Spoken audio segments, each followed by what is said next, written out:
آج ہمارے پاس سبق نمبر 34 ہے۔ یہ سبق اس سے متعلق ہے، آپ نے کئی مرتبہ غور کیا ہوگا کہ ہم بات کرنے کے لیے، بات کو پختہ کرنے کے لیے، بات میں تاکید اور وزن پیدا کرنے کے لیے قسم اٹھاتے ہیں۔ اچھا، بعض اوقات اپنی بات کو سچا ثابت کرنے کے لیے قسم اٹھائی جاتی ہے، اور بعض اوقات کسی چیز کی عظمت کو اجاگر کرنے کے لیے اس کی قسم اٹھائی جاتی ہے، کیونکہ اللہ تعالیٰ کا کلام سارا کا سارا سچا ہی ہے، لیکن اللہ تعالیٰ نے جو قسمیں اٹھائیں وہ جس چیز کی قسم اٹھائی اس چیز کی عظمت کو اجاگر کرنے کے لیے قسم اٹھائی۔ تو سبق نمبر 34 یہ ہے قسم اور جواب قسم کا بیان۔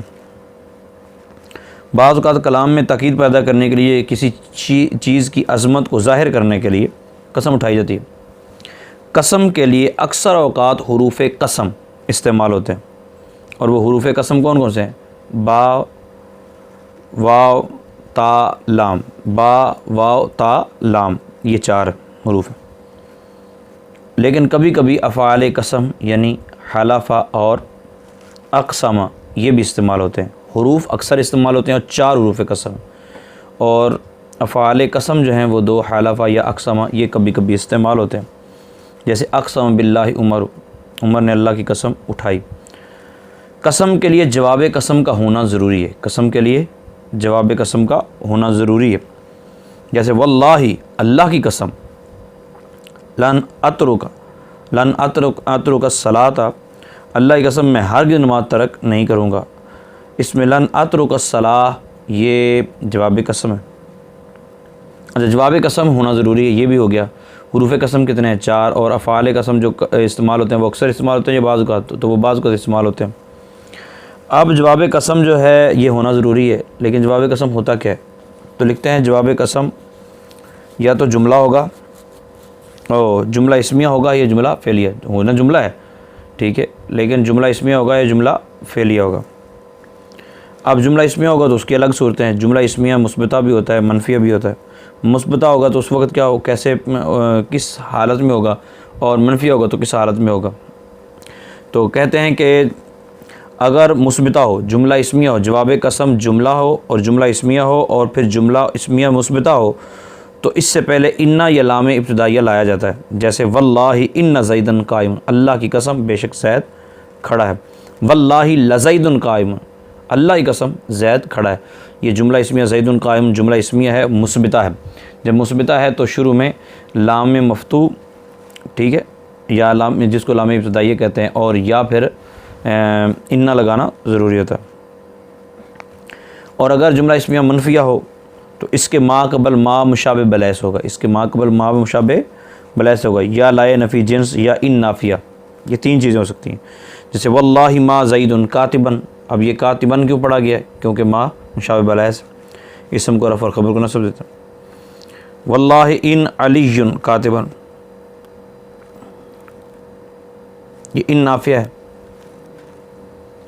تو اس کے بعد آ گیا کہ جملہ فعلیہ، اگر جواب قسم جملہ فعلیہ ہو، ٹھیک ہے، پھر کتنی صورتیں ہیں؟ پھر بھی 2 صورتیں، مثبتہ ہوگا یا منفیہ ہوگا۔ اگر مثبتہ ہوگا تو شروع میں لقد یا صرف لام ابتدائیہ ہوئے گا، جیسے واللہ لقد فاز المؤمن، واللہ لأدخلن فی المسجد، ٹھیک ہے۔ اور اگر منفیہ ہوگا تو پھر 2 صورتیں ہیں، فعل ماضی ہوگا یا مضارع ہوگا۔ اگر فعل ماضی ہوگا، ٹھیک ہے، تو ما نافیہ سے شروع ہوگا، جیسے واللہ ما وعدتہ، اور مضارع ہوگا تو لا یا لن سے شروع ہوگا، جیسے واللہ لا اکلمہ ابدا، واللہ لن یکذب زید، ٹھیک۔ تو جواب قسم کی 2 صورتیں بتائی ہیں انہوں نے، جملہ ہوگا، جملہ اسمیہ ہوگا، جملہ فعلیہ ہوگا۔ جملہ اسمیہ ہوگا اس کی 2 صورتیں، مثبتہ ہوگا تو الگ حکم ہے، منفیہ ہوگا تو الگ حکم۔ جملہ فعلیہ اس کی بھی 2 صورتیں، مثبتہ ہوگا تو الگ حکم ہے اور منفیہ ہوگا تو الگ حکم۔ جواب قسم کا حذف، انہوں نے کہا جواب قسم ہونا ضروری ہے لیکن بعض اوقات نہیں موجود ہوتا، تو انہوں نے کہا کہ جب قرینہ پایا جائے تو جواب قسم کو وجوبی طور پر بھی حذف کر دیا جائے، اس کو ایسے حذف کر دیتے، اور اس کی درج ذیل صورتیں ہیں، 2 صورتیں انہوں نے بیان کی۔ نمبر 1، جب قسم سے پہلے ایسا جملہ آ جائے جواب قسم بن سکتا ہو، قسم سے پہلے ایسا جملہ موجود ہے جو جواب قسم بن سکتا ہے، تو قسم کے بعد جواب قسم کو ذکر کرنا ضروری نہیں ہے، بلکہ واجب ہے کہ اس کو حذف کر دیا جائے۔ نمبر 2، جب قسم ایسے جملے کے درمیان میں آ جائے جو جواب قسم بن سکتا ہے، ٹھیک ہے، تو بھی الگ طور پہ اس کا جواب قسم لانا ضروری ہے. جیسے اللہ واحد، اس میں اللہ واللہ واحد، اللہ کی قسم ایک ہے، ٹھیک ہے. تو یہ پہلی صورت میں جب پہلے جملہ قسم سے پہلے جملہ ایسا موجود ہے جو جواب قسم بن سکتا ہے تو قرینہ پایا جا رہا ہے، لہٰذا الگ جواب قسم کو حذف کرنا لازمی ہے. دوسری صورت میں بھی حذف کرنا لازمی. اب ترکیب کیا ہوگی؟ واللہ ان زیدن قائم کی ترکیب کیا؟ واو حرف جر برائے قسم، ٹھیک ہے. اللہ اس میں جرار مجرور جار مجرور مل کر یہ اقسم فعل محذوف کے ظرف مستقر ہوں گے، ٹھیک ہے. جب فعل یا شبہ فعل لفظوں میں موجود ہو اس کے متعلق کرنا ہو تو اس کو ظرف لاغو کہتے ہیں، اور اگر فعل یا شبہ فعل لفظوں میں موجود نہ ہو تو اس کے متعلق جب کرتے ہیں تو ظرف مستقر کرتے ہیں.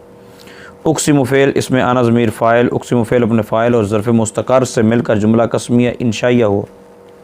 ان حرف مشبہ بالفعل، زید اس کا اسم، قائم اس کی خبر. ان حرف مشبہ بالفعل اپنے اسم اور خبر سے مل کر جملہ اسمیہ ہو کر جواب قسم، تو یہ جملہ قسمیہ بن جائے گا. اس طرح دوسری ترکیب بھی آگے دی ہوئی ہے انہوں نے، ایک ہی جیسی ہے.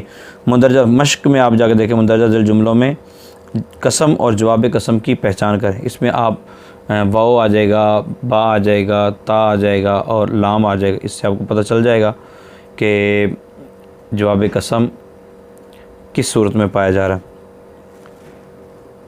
اللہ تعالیٰ ہم جو سیکھنے کی کوشش کر رہے ہیں اس میں کامیابی نصیب فرمائے. آمین بجاہ النبی الامین.